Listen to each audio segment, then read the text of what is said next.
प्रणाम साथियों, आप सभी लोगों को कोटि कोटि प्रणाम। आपका दिन मंगल में बीते। भगवान की अपार कृपा आप लोगों के ऊपर बनी रहे। जीवन की समस्त बाधाओं का शमन हो और जीवन में आप तरक्की करें। इसी भावना के साथ मैं आपसे एक आग्रह करना चाहूँगा कि मेरे श्रीम कमला विजयश्री ज्योतिष केंद्र के नाम से जो ये चैनल है उसको लाइक भी करें, सब्सक्राइब भी करें, ताकि मुझे भी कुछ लाभ प्राप्त हो सके। और अगर विद्यार्थीगण जो ज्योतिष सीखने के इच्छुक लोग हैं, वो अगर ये प्रोग्राम देखते हैं तो मैं श्रृंखलाबद्ध हर एक ग्रह के बारे में बता रहा हूँ, तो आप कृपया इसको देखिए। प्रत्येक लग्न के ऊपर मैं प्रत्येक ग्रह का प्रभाव बता रहा हूँ। अभी बुध की श्रृंखला चली हुई है, तुला लग्न तक हम पहुंचे, तो अब आगे वृश्चिक लग्न के ऊपर भी मैं बताऊंगा। अभी बुध देखिए तुला लग्न में, देखिए तुला लग्न जो है, इस लग्न में अगर बुध आके बैठ जाते हैं तो भाग्य स्थान के मालिक होकर जब यहाँ पे लग्न में बैठ गई। तुला लग्न आपको पता है, तुला लग्न शुक्र से प्रभावित लग्न है। और इस लग्न में बुध जो है, शुक्र के आपको पता है, बुध और शुक्र की बहुत ज्यादा मैत्री है। शुक्र और बुध के इकट्ठा होने से लक्ष्मी नारायण योग या कई उसको मालव्य योग भी बोलते हैं। चलो जो भी, जैसे भी, जो मालव्य योग बोलो चाहे शुक्र बुध की युति को लक्ष्मी नारायण योग बोलो, तो ऐसी युति में जो है भाग्य की वृद्धि करने वाला ही योग होता है। और लक्ष्मी नारायण अगर हम इसको मान लें तो धन और ऐश्वर्य दोनों ऐसे व्यक्ति को प्राप्त होते हैं। तो यानी कि इस लग्न में जो बुध की स्थिति है वो बहुत प्रभावशाली, बहुत अच्छी मानी गई है। यहाँ भाग्य स्थान के स्वामियों के लग्न में बैठ के ऐसा व्यक्ति जन्मजात भाग्य वृद्धि को प्राप्त करेगा, भाग्यशाली होगा। ऐसा नहीं बोल सकते कि ऐसे व्यक्ति के जीवन में भाग्य को लेकर कोई अड़चन आएगी। अधिमित्र होके यहाँ पे बुध बैठे हैं, क्योंकि शुक्र या तो यहाँ होंगे या यहाँ होंगे। अगर यहाँ होंगे तो लक्ष्मी नारायण योग बन गया, और अगर यहाँ बैठ के तो फिर बुध के साथ इसकी तत्काल की मैत्री भी होगी तो अधिमित्र हो गए। तो हर परिस्थिति में बुध यहाँ पे बहुत अच्छा रिजल्ट देने वाले हैं। यहाँ पे बेयस होके भी बुध यहाँ पे बैठे हैं, भाग्येश और बेयस होके, तो भाग्य का बल हम ज्यादा लेके चलेंगे। और बेयस होके तो व्यक्ति कहीं पर खर्च करने वाली आदत होती है तुला लग्न के लोगों के अंदर भी। और जब भाग्येश हो बेयस होके बुध यहाँ पे बैठ गए तो ऐसा व्यक्ति भी कहीं पर खर्च करेगा, परंतु भाग्य की वृद्धि को भी प्राप्त करेगा। तो खर्च के ऊपर अंकुश लगाना है कहीं पर और भाग्य को प्रबल करना है। यहाँ पे देखेंगे बुध सप्तम स्थान में, तो पत्नी के साथ इतनी बड़ी मनमुटाव की स्थिति नहीं बनेगी। उसके पीछे कारण ये, हालांकि ये शत्रु राशि है, उसके पीछे कारण ये क्योंकि ये भाग्य भाव के स्वामी भी है और इस लग्न में अधिमित्र है, तो इनकी दृष्टि यहाँ पे ज्यादा बिगाड़ नहीं करेगी। तो कुल मिला के छोटी मोटी ऊंच नीच, यानी कि व्यक्ति अपने चरित्र का ध्यान रखेगा, अपने चरित्र को ठीक रखेगा, तो यहाँ पे बुध की दृष्टि भाग्य के मामले में, व्यापार के मामले में, स्त्री के मामले में, गृहस्थ के मामले में बहुत अच्छे परिणाम देगी। व्यापार बहुत अच्छा चलाएगी। यहाँ पे बुध बैठ जाते हैं। अब यहाँ पे वृश्चिक राशि में बुध बैठ गए, यहाँ पे अगर तत्कालिक मित्र हो जाए, तत्कालिक मैत्री हो जाए, तब तो बहुत बढ़िया। तब तो ऐसा व्यक्ति अपनी वाणी के द्वारा धनागम करने वाला होगा, पैतृक संपत्ति को बिना अड़चन के प्राप्त करने वाला होगा। अगर यहाँ पे बुध तत्कालिक मैत्री में नहीं होती है तो पैतृक संपत्ति कई बार फिर अड़चन से प्राप्त होती है। वाणी लोगों की पैतृक यानी कि अगर इसमें तत्कालिक मैत्री नहीं होती है तो फिर लोग, इस व्यक्ति की वाणी कहीं पर लोगों को प्रभावित नहीं करेगी, या ऐसा व्यक्ति कटु वाणी बोल सकता है। ऐसा व्यक्ति अगर व्यापार की लाइन में होगा तो फिर ग्राहकों को आकर्षित करने में निष्फल रहेगा। तो हालांकि इतना बुरा प्रभाव फिर भी नहीं देंगे बुध, यहाँ पे फिर भी धन को बढ़ाएंगे, क्योंकि भाग्येश होके यहाँ पे बैठे हुए हैं, तो महाधनी योग भी कहीं पर बन जाता है। तो इस बात का भी आपने ध्यान रखना कि तत्काल की मैत्री ना भी हो तो भी अगर भाग्येश अगर धन स्थान में बैठ गया तो कहीं पर भाग्य की वृद्धि करने वाला होगा, तो इतने दुष्परिणाम फिर भी आपको देखने को नहीं मिलेंगे। अंततोगत्वा बुध यहाँ पर भी अच्छे रिजल्ट देंगे अगर तत्काल की मैत्री में ना भी होती हैं तो। पर अगर तत्काल की मैत्री में हो जाते हैं तब फिर बहुत अच्छे परिणाम मिलेंगे। यहाँ पे बुध बैठ जाते हैं तो छोटे भाई बहनों के साथ संबंध अच्छे करेंगे, यहाँ पे भाग्य की वृद्धि करेंगे, भाग्य से संबंधित जितनी भी दिक्कतें होंगी उनको दूर करेंगे। भाग्य स्थान का स्वामी भाग्य से जब भाग्य स्थान को देखेगा तो इस स्थान को प्रबल कर देगा। ऐसे व्यक्ति के पास भूमि भवन मकान के सुख सारी भाग्य से संबंधित जितने भी भाग्य वृद्धि करने वाली वस्तुएं हैं उन सभी वस्तुओं को ऐसा व्यक्ति प्राप्त करेगा। जीवन में भाग्यवान होगा, विद्वान होगा, धर्म के प्रति अपने संस्कारों से कहीं पर व्यक्ति जुड़ा होगा, क्योंकि यहाँ पे बृहस्पति की राशि है, यहाँ बुध बुध की राशि है। अब यहाँ बुध भाग्य स्थान में बैठे हैं और भाग्य स्थान के कारक की राशि में बुध स्वयं बैठे हैं, तो ऐसी अवस्था में बुध यहाँ पे भाग्य से संबंधित आपको बुरे परिणाम नहीं देंगे। यहाँ पे बुध बैठ जाते हैं। अब शनि के साथ तत्काल की मात्री हो जाए बहुत श्रेष्ठ नहीं होती है, तो भी बुध यहाँ पे भूमि भवन मकान की बहुत अच्छे सुख देंगे, व्यापार में बहुत अच्छी सफलता देंगे, पिता के साथ बहुत अच्छे संबंध रखेंगे, क्योंकि भाग्य इस केंद्र में बैठ गया और केंद्र में बैठ के 10वें स्थान को देख रहा है, तो यहाँ पे भी बुध के आपको अच्छे परिणाम मिलेंगे। यहाँ पे बुध बैठ जाते हैं तो अब संतान, विद्या, बुद्धि बहुत अच्छी ऐसी व्यक्ति की रहेगी। विद्या के क्षेत्र में बहुत ज़्यादा सफलता प्राप्त करेगा, बुद्धि बहुत तीव्र होगी। अगर ऐसा व्यक्ति वाणी के द्वारा धनार्जन करते हैं ऐसे व्यक्ति, तो वकील बन जाएं, ज्योतिष के क्षेत्र में चले जाएं, अथवा कहीं पर अपना आईएएस ऑफिसर भी, अगर सूर्य और मंगल और बृहस्पति की स्थिति अच्छी होती है तो आईएएस, क्योंकि उसके लिए बुद्धि, एग्जाम को क्वालिफाई करने के लिए बुद्धि की आवश्यकता होती है।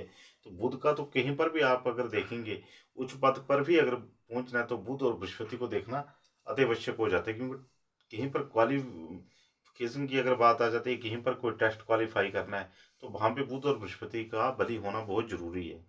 सूर्य मंगल तो आदमी कुछ पदस्थ बनाते ही हैं, परंतु उसके लिए टेस्ट को क्वालिफाई करने के लिए बुध और बृहस्पति का बल भी देखना अति आवश्यक हो जाता है। तो यहाँ पे सीए व्यक्ति को बना दें, तो मतलब कुल मिला के जहाँ पे वाणी के द्वारा धनार्जन होता है और जहाँ पे लोगों के साथ जुड़ के कार्य किया जा सकता है, वाणी के इन्फ्लुएंस के द्वारा लोगों को प्रभावित करने का जो कार्य है वो बुध के अधीन आता है, तो यहाँ पे बुध उन कार्यों में सफलता देते हैं। यहाँ पे बुध बैठ जाते हैं, देखिए यहाँ पे मीन राशि है। अब यहाँ पे बुध नीच हो जाते हैं, परंतु व्यय स्थान के स्वामी होकर कहीं पर नीच भंग भी बन जाता है, ठीक है, क्योंकि व्यय स्थान के स्वामी होकर फिर षष्ठ स्थान में बैठ गए, तो ऐसी अवस्था में विपरीत राजयोग भी बनता है, नीच भंग राजयोग बनता है, परंतु यहाँ पे संघर्ष के द्वारा व्यक्ति को सफलता मिलेगी। भाग्य से जब षष्ठ स्थान में बैठ गए तो फिर संघर्ष, व्यक्ति जितना संघर्ष करेगा उतनी ज्यादा व्यक्ति को सफलता मिलेगी। और यहाँ पे कहीं पर अब षष्ठ स्थान में बुध बैठ गए हैं, तो चमड़ी से और हृदय से भी कहीं पर अगर छोटे मोटे रोग चमड़ी से, स्किन से रिलेटेड दिखते हैं, व्यक्ति को दे सकते हैं। संघर्ष नहीं करेगा तो फिर बेरोजगार भी रहेगा ऐसा व्यक्ति, तो संघर्ष यहाँ पे सब जुड़ जाता है कि व्यक्ति को मेहनत करनी है। विपरीत जितना जागेगा, विपरीत यानी कि विपरीत परिस्थितियों में व्यक्ति का भाग्य उदय होगा। तो विपरीत देखिए, विपरीत, अब इस बात को भी समझिए, हम विपरीत राजयोग बोलते हैं। विपरीत राजयोग क्या चीज आ गई? विपरीत राजयोग का मतलब है कि जब परिस्थितियां बिल्कुल विपरीत हो जाएंगी और ऐसा व्यक्ति मेहनत करेगा तो अपने विपरीत को जगाएगा, यानी कि अपने भाग्य को प्रबल करेगा। विपरीत परिस्थितियों में अपने भाग्य को प्रबल करेगा, पर मेहनत के द्वारा, तब जाके इस व्यक्ति का भाग्य उदय होगा।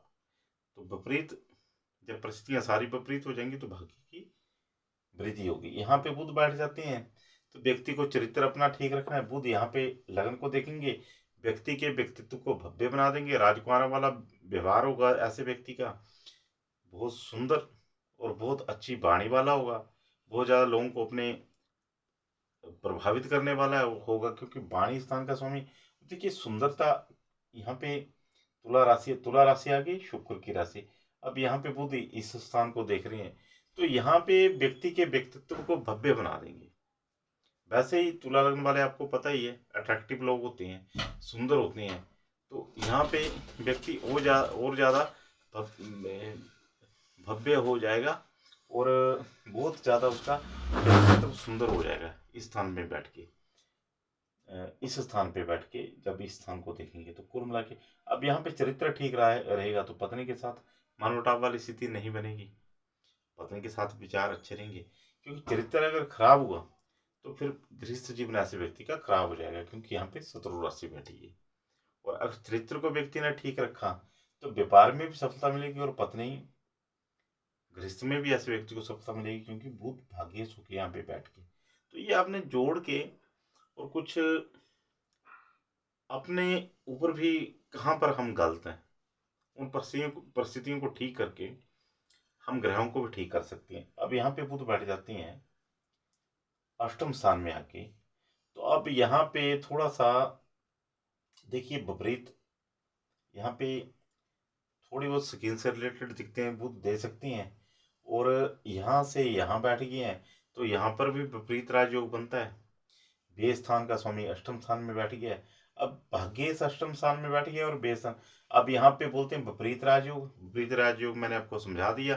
विपरीत राजयोग का मतलब ये है कि विपरीत परिस्थितियों में आपने परिश्रम करके अपने भाग्य को उदय करना है। अब यहाँ पे भाग्येश होके बुध यहाँ पे बैठ गए हैं, तो अब क्या होगा कि भाग्य की वृद्धि तभी होगी जब ऐसा व्यक्ति मेहनत करेगा, संघर्ष करेगा, और संघर्ष के द्वारा फिर धनार्जन करेगा। तो संघर्ष अगर ऐसा ही व्यक्ति करता है तो धनार्जन, क्योंकि भाग्येश दूसरे स्थान को देख रहे हैं, धन स्थान को देख रहे हैं, तो भाग्येश की दृष्टि ही बहुत ज्यादा अच्छी मानी गई है। तो जब भाग्येश होके अष्टम स्थान में बेशक ये बैठे हुए हैं, परंतु अगर ऐसा व्यक्ति संघर्ष करेगा, मेहनत करेगा, तो फिर धन को प्राप्त करेगा, भाग्य की वृद्धि को भी प्राप्त करेगा। विपरीत भी उसका उदय होगा। अब यहाँ पे बुध बैठ जाते हैं तो देखिए यहाँ पे बुध हर क्षेत्र में व्यक्ति को सफलता देंगे। व्यापार के क्षेत्र में बहुत अच्छी सफलता मिलेगी। अब यहाँ पे ये मत देखिए कि यहाँ पे कर्क राशि है, आप ये देखिए कि बुध भाग्येश होके दसम स्थान में बैठे हुए हैं, क्योंकि इस लग्न में योग कारक हैं बुध। बेशक व्यय स्थान में उनकी राशि, परंतु इस लग्न के वो कोई शत्रु नहीं है। तो यहाँ पे बैठ के आप ये मत विचार कीजिए कि यहाँ पे कर्क राशि है। अगर तत्काल की मैत्री हो जाती है तब तो बहुत अच्छा है, तब तो बुध व्यापार के क्षेत्र में बहुत बड़ी सफलता व्यक्ति को देंगे, भूमि भवन मकान के सुख बहुत अच्छे देंगे। परंतु अगर तत्काल की मैत्री ना भी हो तो भी यहाँ पे बुध सफलता देंगे। तो व्यापार के क्षेत्र में बहुत अच्छी सफलता, व्यापार के लिए ही ऐसे व्यक्ति बने होते हैं। विदेश से जुड़कर, प्रदेश से जुड़कर, विदेशों से ऐसा व्यक्ति बहुत ज्यादा धन अर्जन करता है। यहाँ पे दृष्टि होगी बुध की, तो भूमि भवन मकान के सुख, माता के साथ संबंध, घर का माहौल बहुत अच्छा रहेगा। यहाँ पे बुध बैठ जाते हैं। अब यहाँ से बुध की दृष्टि यहाँ पे होगी, लाभदायक स्थिति को प्राप्त करेगा, क्योंकि भाग्येश लाभ स्थान में बैठ गए तो अब भाग्येश लाभ स्थान में बैठ गए, इस बात को समझो क्या हो गया कि भाग्य को प्लस मिल गया, लाभ मिल गया। तो भाग्य, ऐसा व्यक्ति परम भाग्यशाली होगा, वाणी बुद्धि के द्वारा अपने भाग्य का विकास करने वाला होगा, लाभ को प्राप्त करने वाला होगा। संतान के लिए और भी बातें देखनी है, आपने बृहस्पति को भी देखना है, बृहस्पति कारक होते हैं संतान के। संतान बहुत अच्छी होगी, विद्या का क्षेत्र बहुत अच्छा होगा, उसके लिए शनि भी आपको खैर देखने पड़ेंगे।